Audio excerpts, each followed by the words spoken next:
Hello friends, my name is BK Kollapure. In earlier video we have seen how to find the cross section or diameter of a solid shaft or a hollow shaft with given torque, shear or angle of twist. We had separately found out what should be the diameter of solid shaft, what should be the diameter of the hollow shaft. Today we will see how to replace a solid shaft by a hollow shaft when both are of having same cross sectional area, both are carrying same torque, same angle of twist and same shear stress. So the purpose of ours to find out or replace solid shaft by hollow shaft is the weight of the hollow shaft will be considerably less than the weight of the solid shaft, and both the shafts are doing the same are transmitting the same torque, same shear and same angle of twist. So here we will take up a problem today how to replace a solid shaft by a hollow shaft and find out what is the percentage saving in the material. That will give us an idea about the economical use of a hollow shaft. So we will take up a problem here. Suppose if I take up a problem, if a shaft is transmitting a power or torque of 1000 kilowatt at 120 rpm. If the maximum shear stress is 80 Newton per mm square, you are required to find out the diameter of the solid shaft. Now I want to replace this solid shaft by a hollow shaft, and the ratio of the inner diameter to outer diameter is equal to 0.6 times of the external diameter, and the maximum torque it is transmitting is 1.25 times of the average torque. And for both solid and hollow, these conditions remain same shear stress, same length, same angle of twist, same modulus of rigidity. So with this you will have to find out the percentage saving of the material. So one thing is there, both the solid shaft and the hollow shaft has got the same cross sectional area. So we'll take up a problem. First we'll design what should be the diameter of the solid shaft, then we'll go for the hollow shaft. Now here power is given to you. We know the formula P is equal to 2 pi n T. This is average by 60. So T average will calculate here. So P is 1000. It is in kilowatts. So convert it in watts. Is equal to 2 pi. Number of revolutions is 120 rpm into T average divided by 60. If you calculate for T average, this T average what we get will be 79579.8, and remember the unit of this is in Newton meter. So we need in calculation by Newton mm. So multiplied by 10 to the 3 Newton mm. So we got the value of the torque here.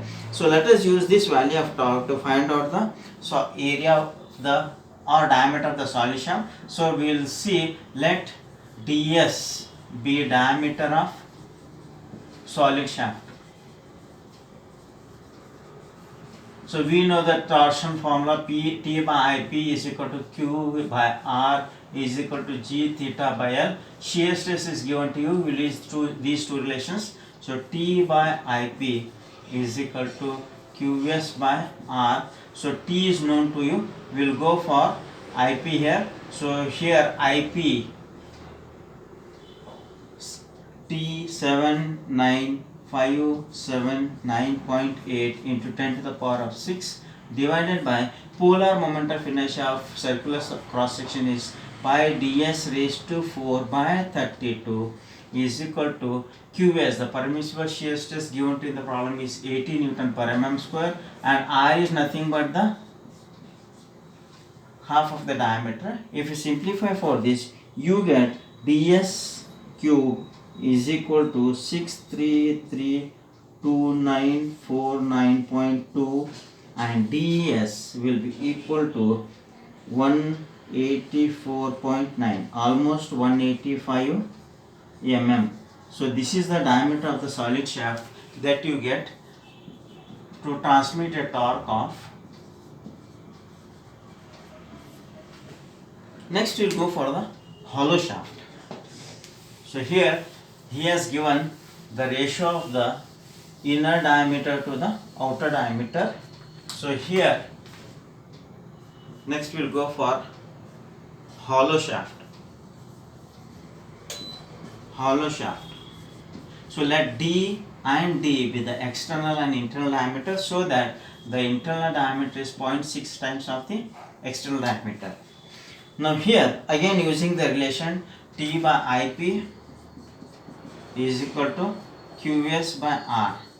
So here we will find out IP, polar moment of inertia, for a hollow one. So it is pi by 32 into D raised to 4 minus 0.6 D raised to 4. Be careful here, it is in the bracket raised to 4. If you simplify this, you get this value as 0.855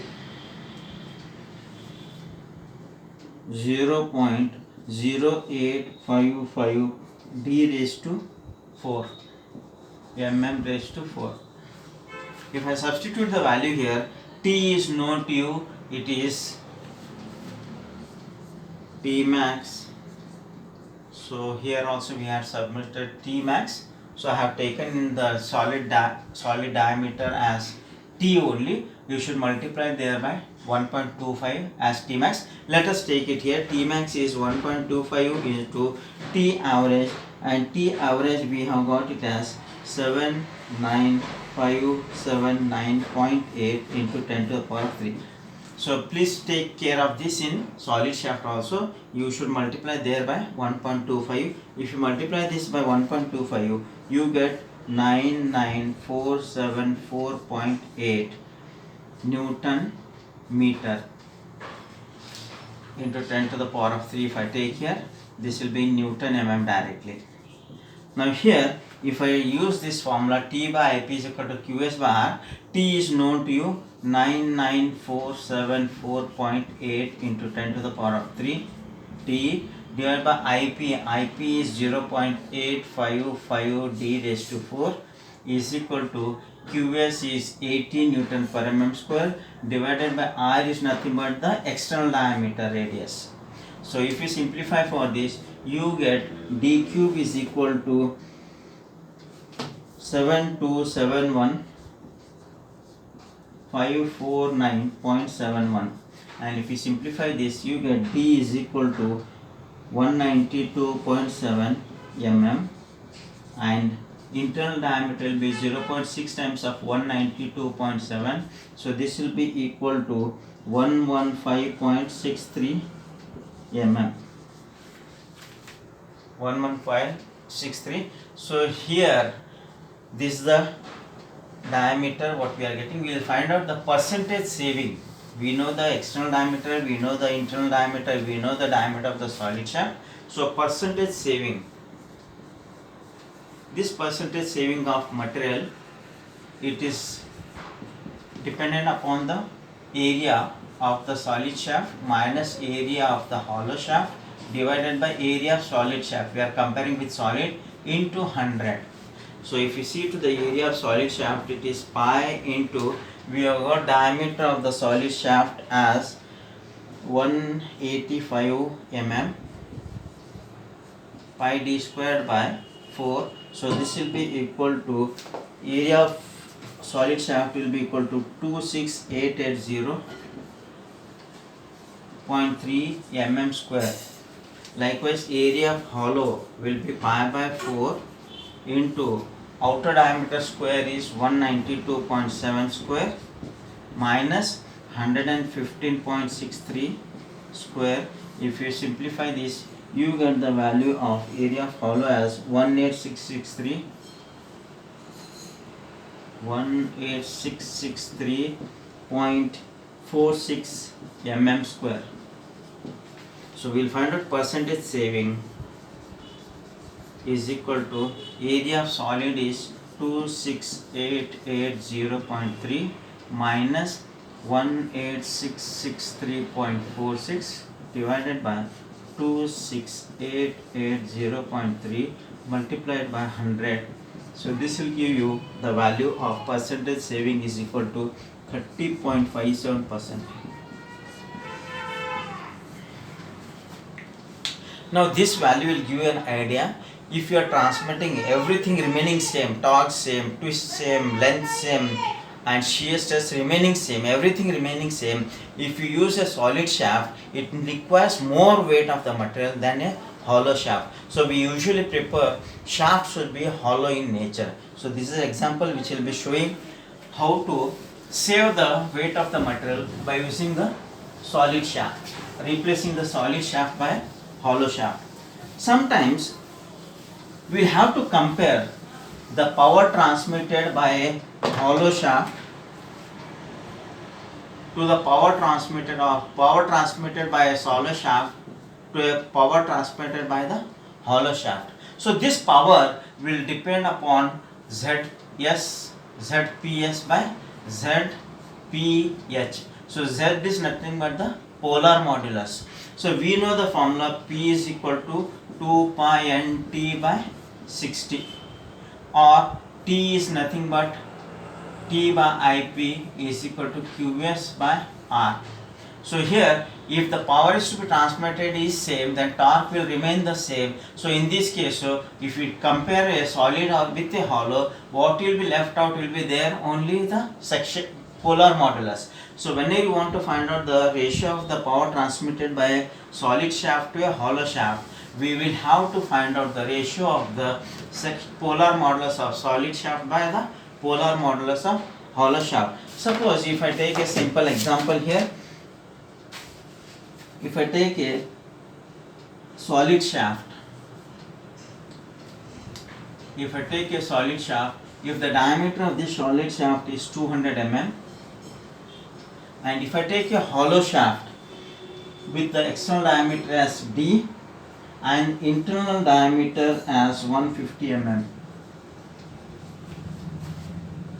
area of solid is equal to area of hollow. That is a condition we will be using to find out this diameter of the hollow shaft. Now here you are required to find out the power transmitted by solid shaft to the hollow shaft. So whenever you want this ratio, we need ZPS and ZPH, means polar modulus of solid, polar modulus section. So for that, whenever you want polar modulus or moment of inertia, you need the dimensions. Now here you know this solid diameter, you know internal diameter, you have to find out the external diameter. Given condition is area of solid is equal to area of hollow shaft.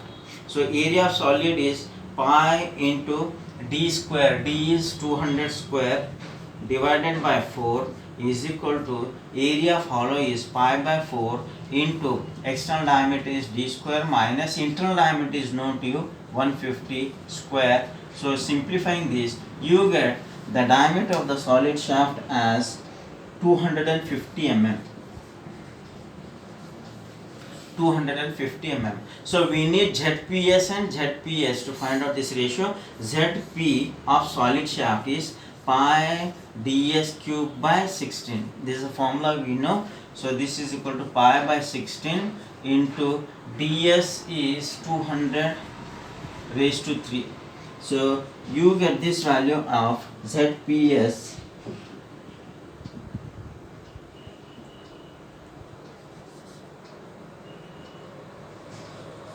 is equal to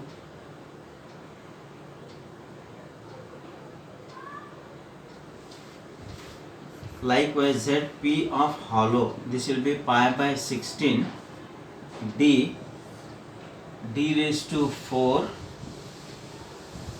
minus inner diameter is 150 raised to 4 into Q, or ZP you can directly use the value, Q is not necessary here. So if I substitute the values in this equation, P solid by P hollow will be equal to P solid is ZP solid pi by 16 into 200 raised to 3, and this ZPH will be equal to pi by 16 into D into 250 raised to 4 minus 150 raised to 4. You see that this ratio will be equal to 0.588. Again, this is the another thing which will give us the comparison whether it is solid or hollow. If you use the solid shaft, then the power that is transmitted will be only 0.588 times of the hollow shaft. Torque is same, twist is same, shear is same, length is same, all the things are same, but the power transmitted by a solid shaft is only 0.588 times of the hollow shaft. So we prefer here hollow shaft compared to the solid shaft. Now here this we have seen in terms of the ratio of the power transmitted by solid shaft to power transmitted by hollow shaft. If I see in terms of the angle of twist, if theta s by theta h, if I use, this is nothing but rs by rh. So theta s by theta h will be proportional to the ratio of rs by rh. If you want to find out the ratios here of the angle of twist of solid and hollow, radius of solid shaft is 100 and radius of hollow outer is 250, so this will be 125. So this ratio will be equal to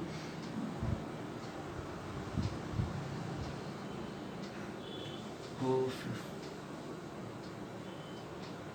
So